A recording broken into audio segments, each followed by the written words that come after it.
উড়িষ্যার ঢেনকানাল জেলার অন্তর্গত পলাশাহী গ্রামের কাছে ব্রাহ্মণী নদীতে আচমকা জলস্তর বেড়ে যাওয়ায় মাঝ নদীতে আটকে পড়ে একটি হাতি। পারজং এলাকা থেকে হিন্দলের দিকে যাচ্ছিল 40টি হাতির একটি দল। পথে ব্রাহ্মণী নদী পার হওয়ার সময় হঠাৎই নদীর জল বেড়ে প্রবল স্রোত শুরু হলে একটি হাতি পালের থেকে বিচ্ছিন্ন হয়ে পড়ে এবং মাঝ নদীতে আটকে যায়।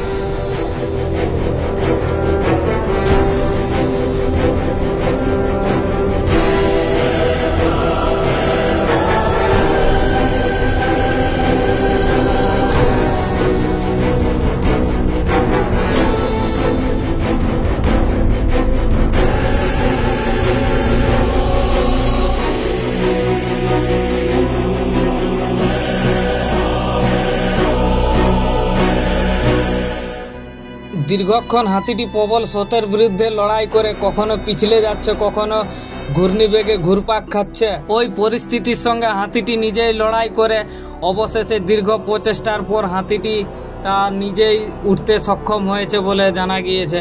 সৌভাগ্যবশত হাতিটির গায়ে কোনো গুরুতর আঘাত লাগেনি। তো বন দপ্তর ওই হাতিটিকে নজরে রেখেছে। ঘটনাটি ঘটেছে গত সোমবার সকালে।